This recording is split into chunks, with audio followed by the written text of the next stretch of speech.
visittemples.com அப்படிங்கிற ஒரு website வலைதளம் வந்து கோவில்களை பற்றி எல்லா விவரங்களையும் சொல்லும்.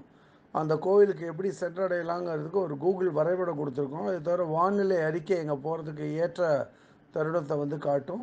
அது தவிர ஒரு வீடியோ லிங்க்கும் இருக்குது. அந்த வீடியோ லிங்க் மூலமாக அந்த கோயிலை பற்றி நிறைய தெரிஞ்சுக்கணும். இன்றைக்கி visittemples.com மூலமாக சென்னை கேகே நகர் பகுதியில் அமைஞ்சிருக்கிற ஐயப்பன் மற்றும் கோஷால கிருஷ்ணன் கோயிலை பற்றி சொல்ல போகிறேன்.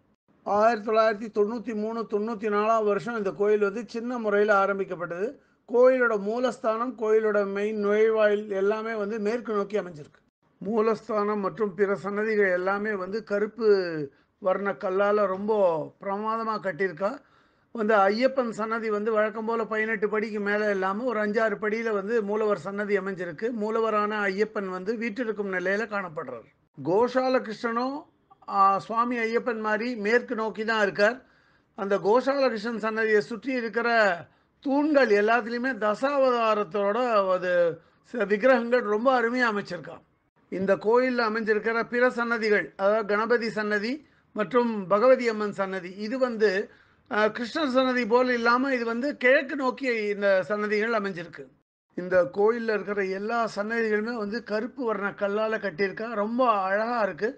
அதே மாதிரி ஓடு அமைப்பு வந்து மேங்களூர் அல்லது கேரளா பாணியில் ரொம்ப சிறப்பாக கட்டியிருக்கா.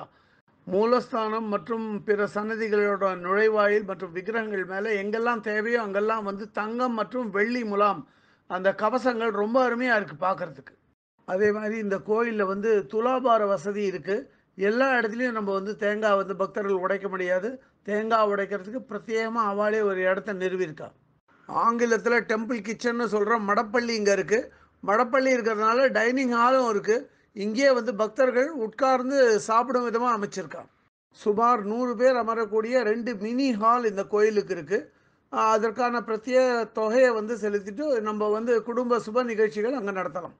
இந்த கோயிலுக்குள்ளே நுழையும் போதே நம்ம கண்ணில் படுற முதல் இது வந்து இங்கே இருக்கிற பிரத்யேகமான பெரிய பித்தளை விளக்கு 2 ரொம்ப கண்கவரும் விதமாக இருக்குது. இந்த விளக்கு கோயில் வளாகத்துக்குள்ளேயே ஒரு மினி ஸ்டேஜ், ஒரு மேடை அமைச்சிருக்கா. இந்த மேடையில் வந்து கோயில் சம்மந்தப்பட்ட இந்த நடன நிகழ்ச்சிகள், பாட்டு கச்சேரி இதெல்லாம் இங்கே வந்து நடத்துறதுக்கு இது ரொம்ப வசதியாக இருக்குது. கோயில் வளாகத்துக்குள்ளேயே கோயிலுக்கான பிரத்யேக அலுவலகம், ஆஃபீஸ் வந்து இயங்கி வருது. இதில் வந்து பற்பல சேவாக்களுக்கு வந்து நம்ம வந்து பணம் செலுத்தி ரசீது பெற்றுக்கொள்ளலாம்.